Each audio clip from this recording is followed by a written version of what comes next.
తిరుగుతూ ఉంటే పొట్ట ఉబ్బరంగా ఉంటే కనీసం గమనించటం, మన పొట్టకు సరిపడినటువంటి ఆహారం తింటున్నామే, పొట్ట పెరుగుతుంది, దాన్ని మార్చుకుందాం అనేటువంటి విచక్షణ కూడా లేకుండా ఎంత పడితే అంత కాలమా అకాలమా అనే ఆలోచన కూడా లేకుండా విపరీతముగా భోజనం చేయటము వల్ల శరీరములో ఈ అదనపు చెడు గాలి ఏర్పడుతూ ఉంది.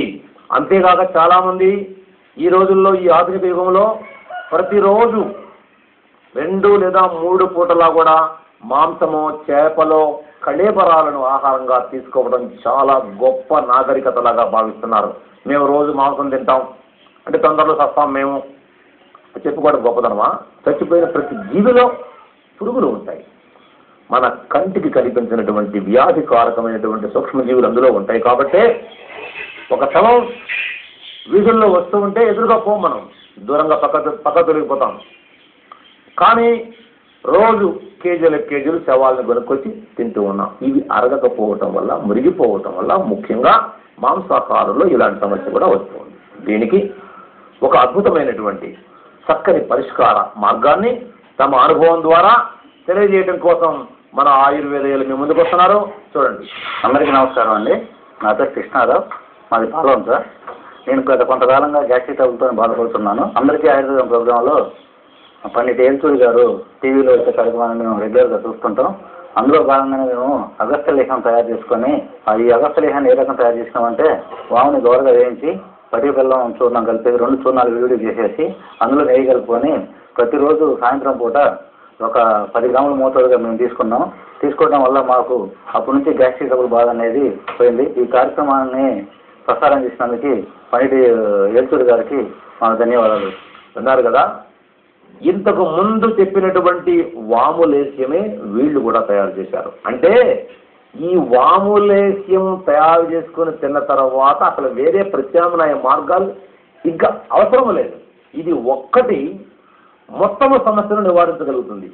పొట్టలను తగ్గిస్తుంది, నొప్పులను తగ్గిస్తుంది, చెడు వాయువులను తీసివేస్తుంది, ఆహారాన్ని బాగా పచనం చేస్తుంది, అజీర్ణాన్ని తీసివేస్తుంది, అగ్నిమాన్యాన్ని తీసివేస్తుంది, హాయిగా సుఖ విరేచనం గావిస్తుంది. ఇన్ని సుగుణాలు కలిగి ఉన్నాయి కాబట్టి ఇన్ని వేల లక్షల మంది తయారు చేసుకొని ఇతరులకు కూడా, వాళ్ళ బంధువులకు, స్నేహితులకు కూడా కానుగ్గా దీన్ని వాళ్ళు అందిస్తున్నారు. అంటే ఇది ఎంత రుచికరమైందో, ఎంత ప్రధానమైందో మా ప్రియమైనటువంటి బిడ్డలు, మా కుమారులు, మా మేనల్లుళ్ళు తెలుసుకొని మీరు కూడా తయారు చేసుకొని మీ వికారమైనటువంటి స్వరూపాలను సాకారముగా మార్చుకోవాలని మీకు సూచిస్తూ, దీంతో పాటు మరో చక్కని సహాయ ఉపచారం ఏం లేదు. 3 పూటల 1 గ్లాసు గోరువెచ్చని నీళ్లలో 1 నిమ్మ పండు రసము కలిపి తాగుతూ ఉంటే పొద్దున, మధ్యాహ్నం, రాత్రి ఎంత గ్యాస్ అయినా, ఎంత చెడు వాయువైనా వారము లేక 2 వారాలలో సంపూర్ణముగా బహిష్కరింపబడి పూర్తి స్వస్థత చేకూరుతుంది. ఇది ఏమీ కష్టమైనటువంటి పని కాదు. అదేవిధంగా సరిగా రాసుకోండి. ధనియాలు 1 అర చెంచా ధనియాలు, వాము 1 చెంచా, 1 గ్లాసు నీళ్ళల్లో ఈ రెంటిని కొంచెం నలగొట్టి వేసి 1 కప్పు కషాయం మిగిలే వరకు మరిగించి వడపోసి అది గోరువెచ్చగా అయిన తరువాత, ఇది ప్రధానంగా రాసుకోండి, ఈ కషాయము గోరువెచ్చగా అయిన తరువాత మాత్రమే అందులో 1 చెంచా తేనె కలుపుకొని కనుక లోపలికి తాగితే అద్భుతమైనటువంటి ఫలితము, ఇక తిరుగులేని ఫలితము. ఎంత చెడు వాయువైనా, ఎంత ఇబ్బంది పెడుతున్నా, ఎంత ఉదరమును పిండి వేసేటువంటి సోలైనా కూడా తగ్గిపోతుంది. ధనియాలు ఇంట్లోనే ఉన్నాయి. అదేవిధంగా ఓమ ఇంట్లోనే ఉంది, తేనె ఇంట్లోనే ఉంది. చేసుకోవడానికి దేవుడు మన చేతులు ఇచ్చాడు, తాగడానికి నోరు ఇచ్చాడు. ఇన్ని పెట్టుకొని కూడా ఇంత సులభమైనటువంటి మార్గాలను ఆచరించకుండా ఇవాళ మీరు నానా బాధలు పడుతూ ఈ కడుపులో ఉన్నటువంటి చెడు వాయువులు మురగబెట్టుకొని ఈ చెడు వాయువులు పొట్టలో పట్టక శరీరంలో ఇతర భాగాలకు వ్యాపించి ఎక్కడ చేరితే అక్కడ, ఏ సందుల్లో చేరితే అక్కడ రోగాలు సృష్టిస్తున్నాయి. కుంటి వాళ్ళే మూలబడిపోతూ ఉన్నారు. అలా అశ్రద్ధ చేయకుండా చూడండి, ఇది చూడండి జాగ్రత్తగా.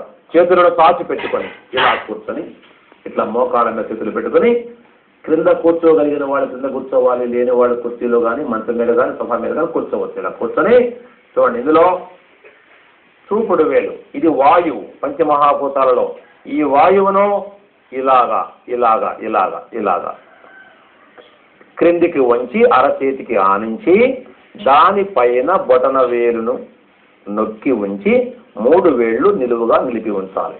ఇది వాయుముద్ర. ఇది వేసినప్పుడు వెన్ను నిటారుగా ఉంచాలి, మెడ తల కూడా నిటారుగా ఉంచాలి. చక్కగా కళ్ళు మూసుకొని హాయిగా నా శరీరములో ఉన్న నన్ను బాధిస్తూ ఉన్న చెడు వాయువులు మొత్తము బహిష్కరింపబడుగాక అనేటువంటి భావన బలముగా పెట్టాలి. యద్భావం తద్భవతి. ఈ భావన బలంగా ఉండే కొద్ది లోపలటువంటి ఈ వాయువులు మొత్తం బయటకు పోవడం, మీకు ఆరోగ్యం కలగడం జరుగుతుందని గుర్తు చేస్తూ కొద్ది నిమిషాలలో మనం వంటిల్లి వైద్యశాలలో ఈ ఉదరానికి సంబంధించిన ఒక అద్భుతమైనటువంటి ఆహార పదార్థాన్ని తయారు చేసి నేర్చుకుందాం. చూస్తూ ఉండండి.